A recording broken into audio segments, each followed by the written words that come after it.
ഇനിയും future of the firewalls നമ്മൾ നോക്കുകയാണെന്നുണ്ടെങ്കിൽ ഫയർവാൾസിൽ ഒത്തിരി ചേഞ്ചസ് വരുന്നുണ്ട്. അത് ഒന്ന് മെഷീൻ ലേണിംഗ് ഇന്റഗ്രേഷൻ വരുന്നുണ്ട്. മെഷീൻ ലേണിംഗ് വരുമ്പോഴത്തേനും നമുക്ക് ഫയർവാൾസിന് തന്നെ കേപ്പബിലിറ്റി, അതായത് സീറോ ഡേ അറ്റാക്സ് അല്ലെ സീറോ ഡേ ത്രെറ്റ്സ് എന്നൊക്കെ ഉള്ള കാര്യങ്ങൾ വരുന്നുണ്ട്. ഇതൊക്കെ നമ്മൾ അഡ്വാൻസ് സെക്യൂരിറ്റിയിൽ നമ്മൾ നോക്കുമ്പോൾ കാണുന്ന കോമൺ ആയിട്ടുള്ള കാര്യമാണ്. അതേപോലെ തന്നെ പാറ്റേൺസ് ഐഡന്റിഫൈ ചെയ്യുക, ട്രാഫിക് പാറ്റേൺസ്, ആ പാറ്റേൺ വെച്ചിട്ട് അൺയൂഷ്വൽ ബിഹേവിയേഴ്സ് ഉണ്ടോ, ഇങ്ങനെയുള്ള കാര്യങ്ങൾ വെച്ചിട്ട് ഉള്ള പോളിസികൾ സെറ്റപ്പ് ചെയ്യുക. ഇങ്ങനെയൊക്കെ കുറേ കാര്യങ്ങൾ ഫയർവാൾസിൻ്റെ അകത്ത് AI അല്ലെ മെഷീൻ ലേണിംഗ് ഇന്റഗ്രേഷൻ ത്രൂ നമുക്ക് ഹെൽപ്പ് ചെയ്യാറുണ്ട്. അതേപോലെ തന്നെ നമുക്ക് മെഷ് ആർക്കിടെക്ചറിൽ, അതായത് ഓൺ പ്രിമൈസസിലും ക്ലൗഡിലും ഈ യൂസർ ഡിവൈസസിലും ഒക്കെയുള്ള ഫയർവാൾസിനെയൊക്കെ നമുക്ക് സെൻട്രലൈസ് ആയിട്ട് മാനേജ് ചെയ്ത് നമ്മുടെ ആ ഒരു സെക്യൂരിറ്റി പോളിസീസും കാര്യങ്ങളൊക്കെ നമുക്ക് കംപ്ലീറ്റ്ലി ഡിസ്ട്രിബ്യൂട്ട് ചെയ്ത് ഒരു സെൽഫ് ഡിഫെൻഡിങ് നെറ്റ്വർക്ക് ആയിട്ട് സെറ്റപ്പ് ചെയ്യാൻ പറ്റും.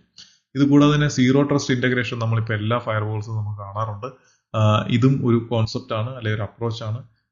ആ ഒരു രീതിയിൽ നമുക്ക് കൃത്യമായിട്ട് ഒരു യൂസേഴ്സിനെ നമുക്ക് ആക്സസ് കൊടുക്കാൻ പറ്റും.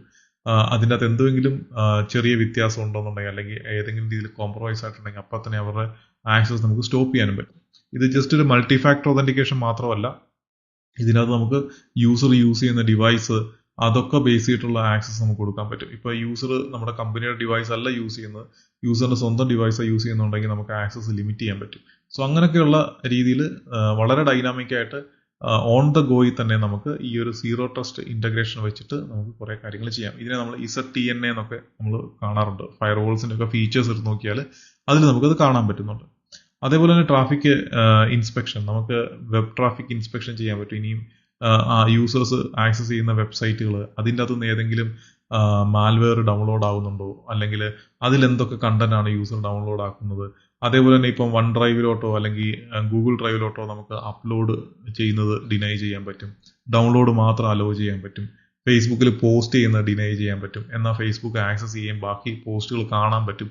ഇങ്ങനെയൊക്കെയുള്ള കംപ്ലീറ്റ് കൺട്രോളുകൾ നമുക്ക് ഈ ഒരു ഫയർവാൾസിലൊക്കെ നമുക്ക് ഇപ്പം നിലവിലുണ്ട്. അത് കൂടുതൽ എൻഹാൻസ് ചെയ്തുകൊണ്ട് വരികയാണ്. അപ്പൊ ഇങ്ങനെയാണ് ആ ഒരു ഫയർവാൾസിന്റെ ഒരു ഫ്യൂച്ചർ നമ്മൾ നോക്കുകയാണെന്നുണ്ടെങ്കിൽ.